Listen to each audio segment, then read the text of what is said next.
Hi guys, welcome to my channel. ఈరోజు మరి AP TET and mega DSC గురించి అయితే నేను చెప్పాలనుకుంటున్నానండి. ఎందుకంటే గత ప్రభుత్వంలో మనకి టెట్ పెట్టి మనకి ఆఫ్టర్ అప్లికేషన్ అప్లై చేసిన 20 రోజుల్లో మనకి ఎగ్జామ్ పెట్టడం జరిగింది. అది చాలామంది చాలా విమర్శలకు అయితే గురయ్యింది ఆ నోటిఫికేషన్ అండ్ ఆ అప్లికేషన్. కానీ ఈసారి ఆ తప్పు జరగకుండా మరి ఏదైతే ఈ కూటమి ప్రభుత్వం ఉందో తగిన జాగ్రత్తలు తీసుకుని తగిన విధంగా అయితే ఏపీ టెట్ని డిఎస్సిని నిర్వహించే కసరత్తు అయితే చేస్తుంది. అది అందరికీ తెలిసిందే. అయితే కొంతమంది యువజన సంఘ నేతలు, కొంతమంది అభ్యర్థులు కలిసి మరి నారా లోకేష్ గారికి కలవడం జరిగింది. మనకి ఎగ్జామ్కి గడువు పెంచాలని అయితే కోరడం జరిగింది. దానికి అనుకూలంగానే నారా లోకేష్ గారు అయితే మరి అతను స్పందించడం జరిగింది. అవును, ఖచ్చితంగా ప్రతి ఎగ్జామ్కి కొంత వ్యవధి కావాలి, చదువుకోవడానికి కూడా అవకాశం కావాలి. అనుకూలంగానే ఉన్నారు.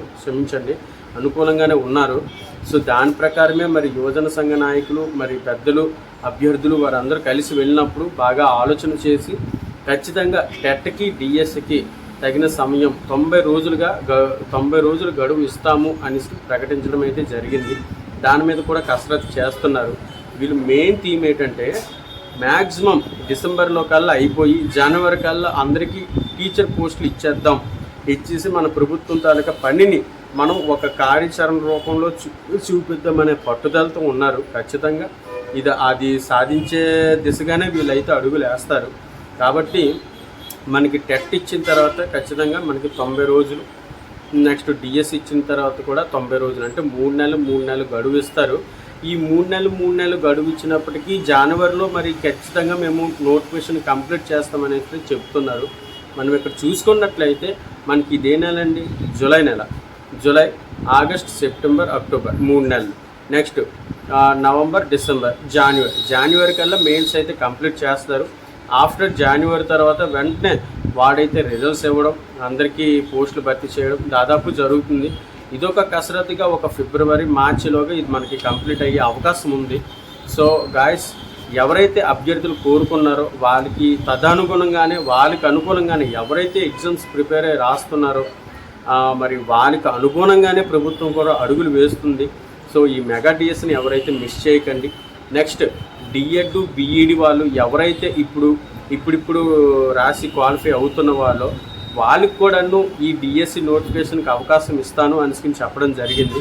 సో దానికి కూడాను మరి అనుకూలంగానే వాళ్ళు వ్యవహరించారు. నెక్స్ట్ అదేవిధంగా మరి గత ప్రభుత్వంలో టెట్ నోటిఫికేషన్ ఎవరైతే పెట్టారో, టెట్ డిఎస్సి నోటిఫికేషన్ ఎవరైతే పెట్టారో వాళ్ళందరికీ కూడాను ఫీజు రాయితీలు అయితే ఇవ్వడం జరిగింది. గతంలో ఎవరైతే అప్లై చేశారో ఈ కొత్త అప్లికేషన్కి కొత్తగా ఫీజు రుసుము అనేది చెల్లించడానికి వీలు లేదు. అదే అప్లికేషన్ నెంబర్ మీద మీరు మళ్ళీ లాగిన్ అయ్యి మీరు ఇప్పుడు అప్లై చేసుకోవచ్చు అనేసి అయితే ఇవ్వడం జరిగింది.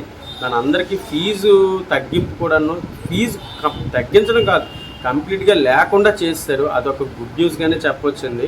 ఎందుకంటే గతంలో చూసుకున్నట్లయితే 500-700 రూపాయలు ఫీజు ఒక సామాన్యమైన అభ్యర్థి కట్టుకోవడానికి చాలా ఇబ్బందులు పడ్డాడు. సో మరి కూటమి ప్రభుత్వం వచ్చిన తర్వాత అదొక వెసులుబాటు ఇచ్చింది. నిజంగా అది మాత్రం గ్రేట్.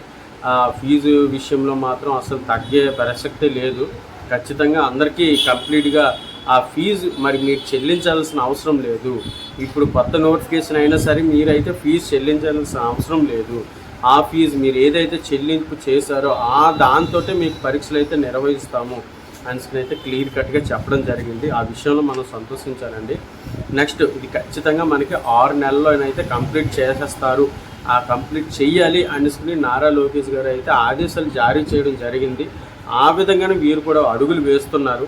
నెక్స్ట్ అదేవిధంగా మొత్తం మెగా డిఎస్సి కంప్లీట్గా 16,347 పోస్టులకి ఈ నోటిఫికేషన్ అయితే మనకు రాబోతుంది. ప్రజెంట్ అయితే టెట్ ఇప్పుడు వచ్చింది, తర్వాత డిఎస్సి నోటిఫికేషన్ అయితే వస్తుంది. సో అది గమనించుకోండి. ప్రతి ఒక్క అభ్యర్థి మరి దృష్టిలో పెట్టుకుని మీరందరూ చక్కగా ప్రిపేర్ అవ్వండి. ఈ నోటిఫికేషన్ తర్వాత మరలా ఎప్పుడు నోటిఫికేషన్ వస్తుందో ఎవరికి తెలియదు. సో ఎవ్రీ ఇయర్ క్యాలెండర్ అన్నారు. ఆ క్యాలెండర్లోని ఇంత భారీ నోటిఫికేషన్ అయితే వచ్చే అవకాశం లేదు. అది గమనించుకొని కొంచెం జాగ్రత్తగా ప్రిపేర్ అవ్వాలని అయితే నేను మనస్ఫూర్తిగా కోరుకుంటున్నాను. గాయస్ ఈ వీడియో ఈ మన ఛానల్ ఇదే ఫస్ట్ టైం మీరు చూస్తున్నట్టుగా అయితే ఖచ్చితంగా మీరు సబ్స్క్రైబ్ చేసుకోండి. నా వీడియోని లైక్ చేయండి. లైక్ చేయడం ద్వారా మరి చాలామందికి షేర్ అవుతుంది. ఓకే గైస్, నన్ను సపోర్ట్ చేయండి. All the best. జై హింద్.